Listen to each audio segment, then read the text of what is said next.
आधार housing finance ये है वो कंपनी जो आर्थिक रूप से कमज़ोर और लो से मिडिल इनकम ग्रुप के लोगों को लोन देने का करती है कारोबार। खासतौर से छोटे शहरों में टियर 2 से टियर 4 सिटीज़ में कंपनी का पूरा प्रेजेंस है। 20 राज्यों में है कंपनी का ऑलरेडी प्रेजेंस और करीबन करीबन 9 से 10 लाख रुपए की on an average loan size है जिसके लिए कंपनी लोन देती है। आइए आपकी मुलाकात करवाते हैं कंपनी के मैनेजिंग डायरेक्टर और सीईओ ऋषि आनंद साहब कार्यक्रम में शामिल हो रहे हैं। 2018 से आप कंपनी के साथ हैं, जनवरी 2023 में आप एमडी सीईओ बने हैं। IIM कोझिकोड से आपने बिजनेस मैनेजमेंट में पोस्ट ग्रेजुएशन किया है और फिनेंशियल सर्विसेज का 27 साल से ज़्यादा गहरा अनुभव ऋषि आनंद साहब का है। ऋषि सर, बहुत बहुत स्वागत है आपका। धन्यवाद हमें समय देने के लिए। सबसे पहले सवाल इस नमस्कार बात अनिल को जी। जी जी सर, नमस्कार। सबसे पहले सवाल इस बात को लेकर लेना चाहता हूँ कि अब उम्मीदें लगाई जा रही कि बहुत जल्दी ब्याज दरों में कटौती भारतीय हमारे यहाँ भी आरबीआई की तरफ से होने की संभावना है। अमेरिका में रेट कट हो चुके हैं। ये समझाएं सर कि आमतौर पर आप जैसी फाइनेंस कंपनियों को रेट कट के माहौल में जब शुरुआत होती है किस तरह से फायदा होता है? सर पहले तो मैं एक और बता दूं। अभी इंट्रोडक्शन में आपने बोला था कि हम 20 राज्यों में हैं जी जी। और अब मैं ये अच्छे न्यूज देना चाहूंगा कि अब हम 21 राज्यों में पहुंच अरे गए। वाह। हमने अभी अभी नंबर 1 में हिमाचल प्रदेश में अपनी कदम रख लिए हैं। दो सिटीज लॉन्च कर दिए हैं, ऊना और सोलन। ओके। और उसमें हम और प्रगति करेंगे। तो एक तो वो, जी जी। दूसरा आपने रेट कट की बात करी। हम जैसे इंडस्ट्री उम्मीद कर रही है कि दिसंबर तक कुछ ना कुछ रेट कट आना चाहिए।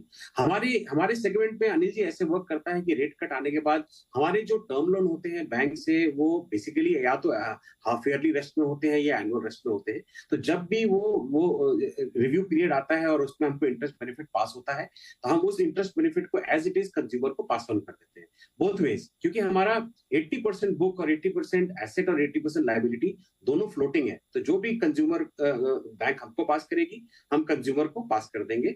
इसका मतलब ये बड़ा स्पष्ट है कि हम जो स्प्रेड पे ऑपरेट करते हैं, जो कि हम हमेशा से गाइडेंस देते आए 5.7% से ऊपर रहेगा, उसको हम मेंटेन करते हैं। अपवर्ड डाउनवर्ड हम पास कर देते हैं सर, कंज्यूमर। सर वो 80% तो समझ गया, लेकिन जो हम समझते हैं कि आमतौर पर एनबीएफसी का बिजनेस मॉडल ऐसा है कि जब दरें घटेंगी तो आपके लिए जो पैसा आप उधार ले रहे हैं वो तुरंत कम हो जाता है, लेकिन जो आप उधार देते हैं वो आपके कस्टमर्स के पास बार्गेनिंग पावर कम होता है, वो 20%।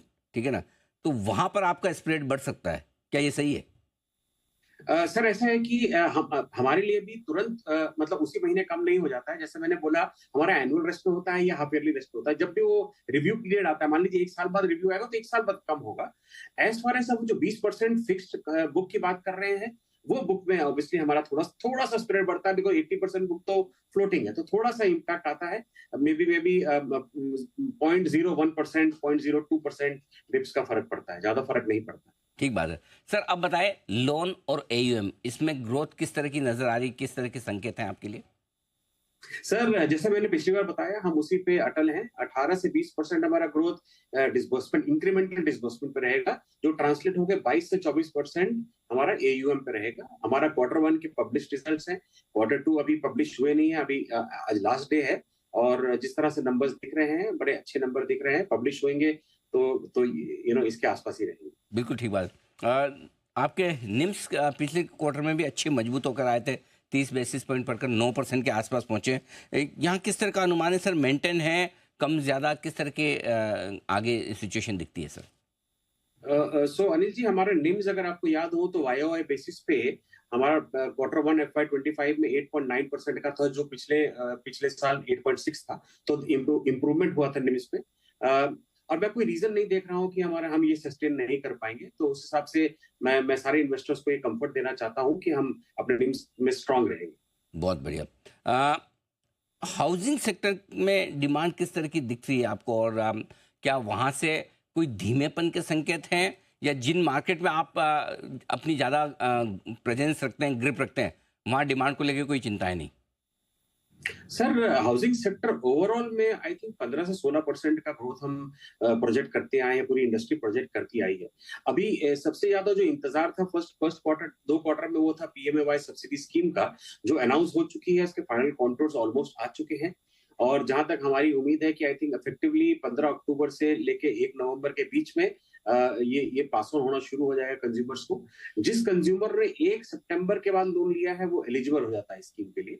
तो वो पीएमएवाई स्कीम जो हमारे सेगमेंट में ईडब्ल्यूएस एलआईजी में भी बहुत बड़ा बेनिफिट है और जो कंज्यूमर को पास होता है, उसके अनाउंसमेंट होने के बाद मेरे को कोई रीजन नहीं लग रहा है कि डिमांड में कमी आएगी, और डिमांड में पहले तो 2 क्वार्टर में भी कमी नहीं देखी गई है।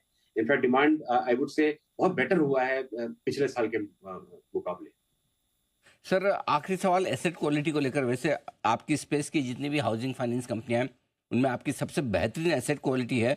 अच्छी मजबूत ग्रोथ के साथ आप एसेट क्वालिटी मेंटेन कर रहे हैं, एक तो इसकी कुछ खास वजह, कोई स्ट्रेटेजी है वो बताएं, और सर आगे के लिए आउटलुक क्या है? सर खास वजह तो एक ही है कि मेरा कंज्यूमर अच्छा है। मेरा कंज्यूमर वो कंज्यूमर है अनिल जी, जो अपने अपने जीवन में एक ही बार प्रॉपर्टी बनाता है। तो मैं ये जिस तरह से मैं देखता हूँ कि उसकी जो इमोशनल क्वोशंट है, इमोशनल अटैचमेंट प्रॉपर्टी के साथ बहुत ज्यादा होती है। और मेरा कंज्यूमर सर बहुत फ्लेक्सिबल होता है।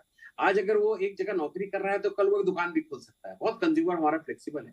आई थिंक वो रीजन है। और थर्ड जो बहुत इंपॉर्टेंट रीजन है, ये सारा कलेक्शन मैकेनिज्म 100% हम इन हाउस मैनेज करते हैं।